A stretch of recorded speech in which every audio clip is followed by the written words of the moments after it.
Hey, IDs, I hope you really enjoyed the course development simulation that I did with Kiana Skipwith, and as I played the chemistry professor. Obviously, you can tell that I'm not a subject area expert at all of that. But that was really kind of a fun thing, trying to just kind of demonstrate, what it looks like, in a kind of a, I don't know, played up way, a meeting between a subject matter expert and an ID. And a lot of the things we brought out there were situations that we actually encountered.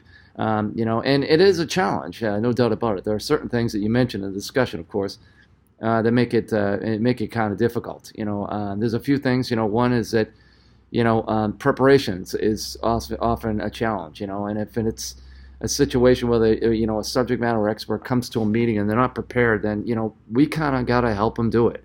We can't just say, "Oh, you're not prepared. See you later." It doesn't really work that way, unfortunately.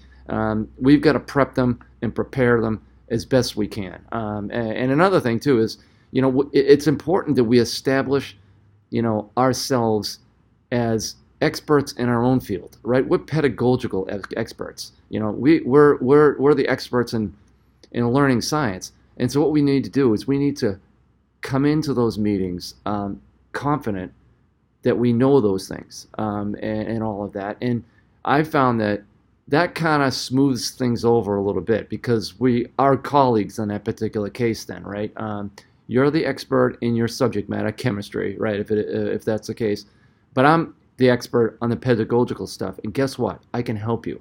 And so once they learn they're not trying to steal something away from them or make them do something that they don't want, then things start to get easier.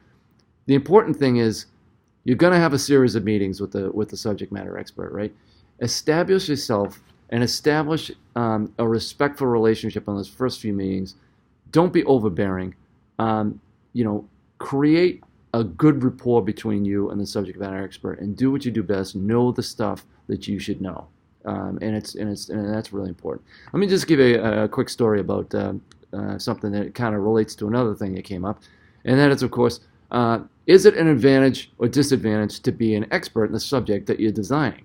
And you're kind of doing that right now, right? You're kind of like the subject matter expert and the ID on your course project. But is it better to be a subject matter expert or not? In other words, is it good to develop courses with something in a subject matter that you're familiar with?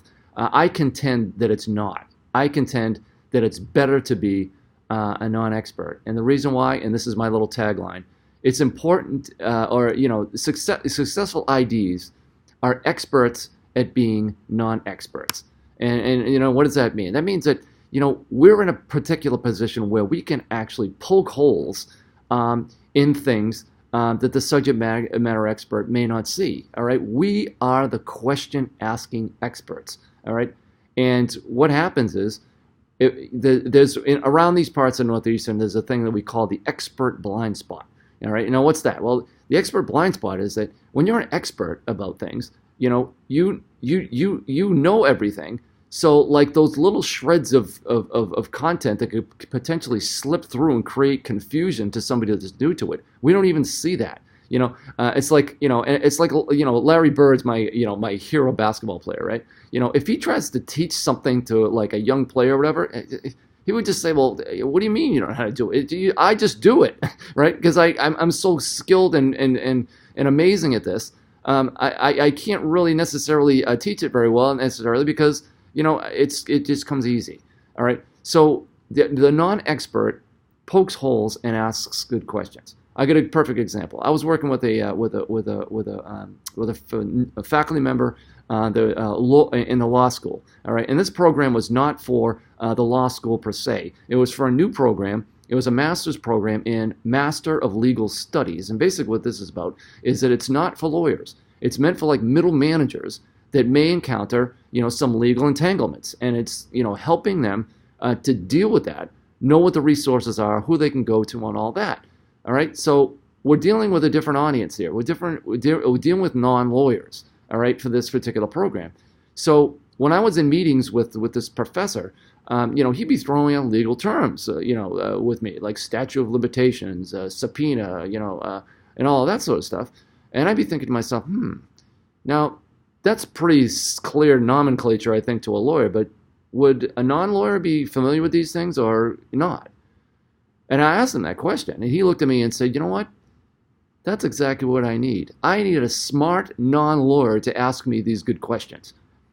Okay, and that really stuck with me. And that's where being an expert at being a non-expert comes in. So be a good non-expert and ask good questions. That's how you're successful as an ID. I'm totally convinced of it. All right? Have a great rest of the week. We'll talk to you soon.